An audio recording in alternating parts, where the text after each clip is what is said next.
The invisible hand that wasn't invisible. For decades, everyone believed the market moved on its own, natural, neutral, guided by forces too complex to control. Until one day, it became clear that the invisible hand had fingerprints. This story matters now because modern markets are no longer shaped only by supply and demand. They are shaped by rules, incentives, and structures that quietly guide behavior while pretending not to exist. To understand why markets react the way they do today, sometimes predictably, sometimes violently, we need to go back to the moment the invisible hand stopped being invisible. It began as an idea so familiar it was rarely questioned. Markets, left alone, would self-correct. Prices would balance risk and reward. Interference would only distort outcomes. This belief became foundational, shaping policy, regulation, and investor behavior for generations. But over time, the system changed. Markets grew faster, more complex, more interconnected. To keep them functioning smoothly, small adjustments were introduced. Safeguards, incentives, backstops, each one designed to stabilize, not control. Each one justified as temporary, technical, necessary. The early reveal came not through theory, but through repetition. Certain outcomes happened too often. Recoveries followed the same patterns. Risk-taking resumed with uncanny confidence. Losses were absorbed in familiar ways. The market didn't just respond to shocks. It anticipated rescue. Participants adapted quickly. Strategies evolved around expected reactions, not fundamentals alone. Risk wasn't eliminated.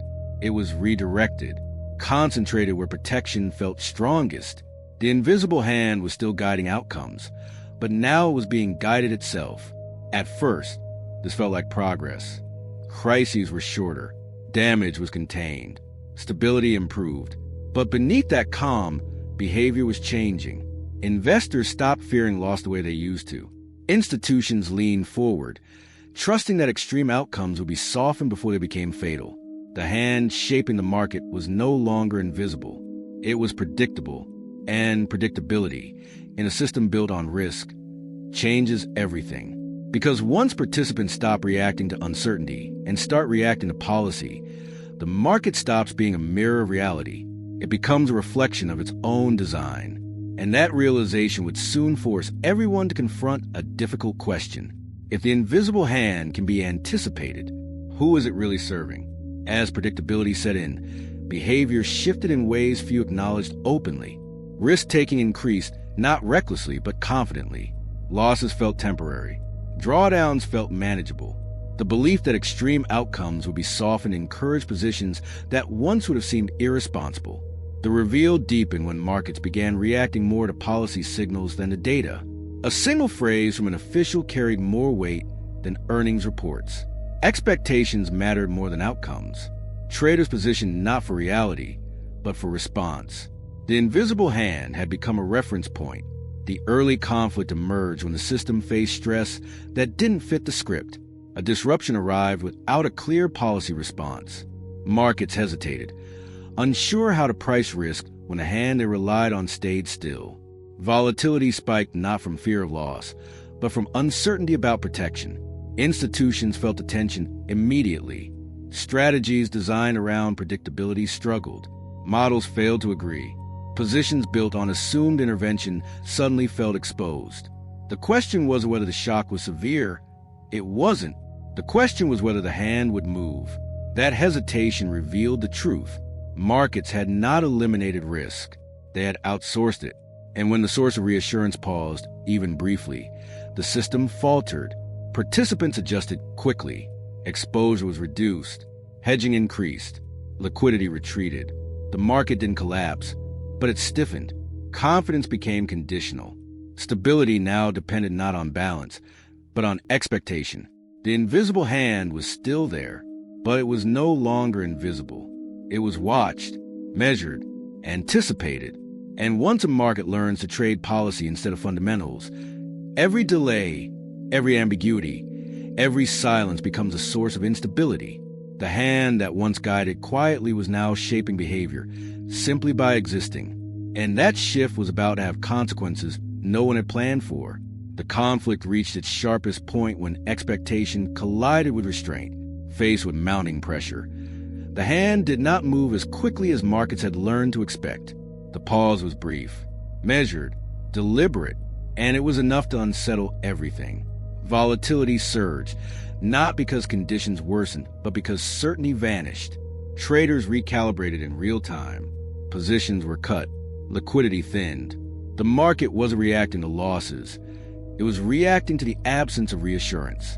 The system had been trained to interpret silence as danger.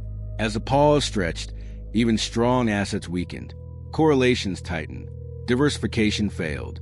Strategies built on predictable responses unraveled simultaneously.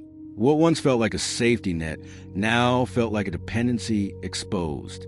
Institutions scrambled to adapt. Risk models were rewritten mid-cycle. Assumptions were challenged under pressure. For the first time in years, participants were forced to price outcomes without knowing how the hand would respond. The market rediscovered uncertainty, and it did not like it. When guidance finally arrived, it stabilized prices, but not confidence. The delay had changed behavior permanently. Participants no longer assumed immediate support. They began factoring hesitation into strategy. Trust had been altered. This was a turning point. The invisible hand had revealed its greatest power not through action, but through restraint. By waiting, it showed how dependent the system had become. By hesitating, it forced markets to confront their own fragility. The realization spread quietly. Markets were no longer free. They were conditioned. And once conditioning replaces balance, even small changes in expectation can produce outsized consequences. The hand wasn't invisible anymore. It was indispensable. And that dependence would shape everything that followed. The climax resolved through adjustment rather than collapse. Markets didn't fall apart.